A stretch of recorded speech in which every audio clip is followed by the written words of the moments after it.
Hi everyone.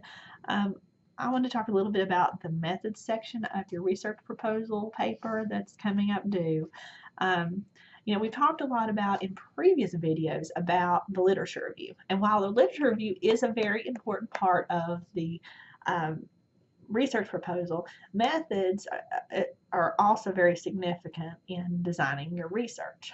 So this is methods really is in that section you're addressing how the research is designed so that someone can look at your research and determine how reliable and valid possibly your research is. So helping them understand exactly how everything will happen. I'm talking about step by step. Consider that the person reading this has no concept of how you may do this. Like if, for example, if I'm tracking my steps, that's the behavior I'm looking at, like my steps on my Apple Watch. Um, my Apple Watch kind of automatically uh, provides a step count each day. So that's one way I'm tracking my behavior or my dependent variable.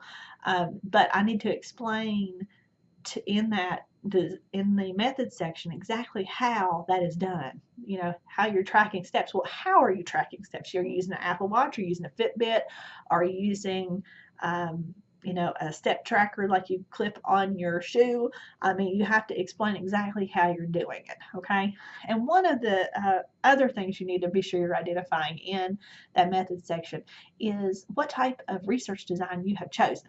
We've read a lot in the last few weeks about different types of research designs, and I know based on talking to a lot of you, it appears that most of you, a good chunk of you guys are doing A-B design. You have your baseline phase and your intervention phase. And that's perfectly fine.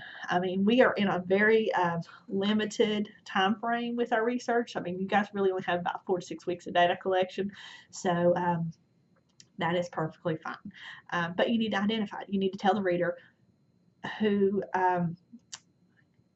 what kind of design this is doing. Also, keep in mind in the research proposal, when you're talking about this, this is in future tense because you haven't done the research yet, right? So that makes sense. Now, when you do your research proposal or a research project paper at the end that's due like at the end of April, it will be in past tense because you already completed the research, right? So, keep in mind in the method section, be sure to identify what research design you're using.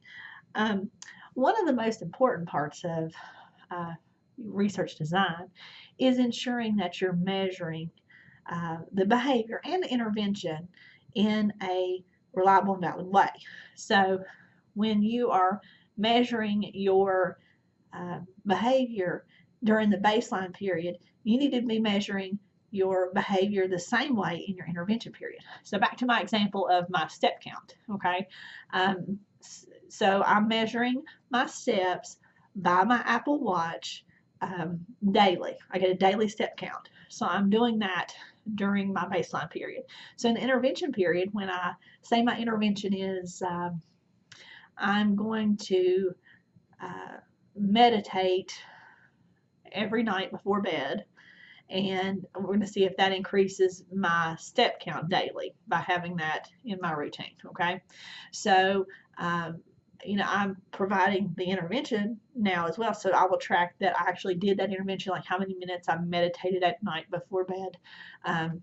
I'd be tracking that, but I would still be tracking my number of steps each day. So be sure you're consistent, because what we're looking here is we're looking at your behavior, and then we're providing this intervention with your behavior, and we need to be able to determine the intervention's effect on your behavior. So you have to continue measuring the same way to make sure that you're getting results that you can compare apples to apples. Otherwise, it'd be very difficult to make any real assumptions or draw any conclusions about the effect of the intervention on the behavior if you don't have the same data in both. Okay. At this point, this is where you think in your design, in your method section, in designing your research, you're looking ahead to the end game, and meaning you're trying to minimize the outside influences on your research. So when you're thinking about designing your research, we need to design it in a way that minimizes any type of conflict or anything else that could affect, your research. Say you're doing research on your sleep. So we want to minimize any other effects on our sleep other than the intervention that we're providing. So we try, and that's what research is about. It's like providing a controlled environment to make sure that other influences are minimized, so we can make sure the effect we're saying the effect the intervention had on the behavior is actually really a result of that intervention and not just multiple factors that could have affected the behavior. Okay, that's why baseline is important, because we need to establish what the behavior is on a normal basis before we apply the intervention. So that's one way, of increasing, validity of the research. Okay, so we're minimizing those errors and controlling the environment as much as we can, which in single subject research is really kind of hard, especially when you guys are doing it in the way a lot of you guys are doing single subject on yourself, because a issue with that is just knowing you're doing research. The fact that you're doing research could subconsciously skew the results, right? So that's a concern for reliability and validity. But in this method section, you're trying to minimize it if at all possible. Now, the next section after the method section is the data collection. Now, the difference between methods and data collection is, methods, you're really just talking about design.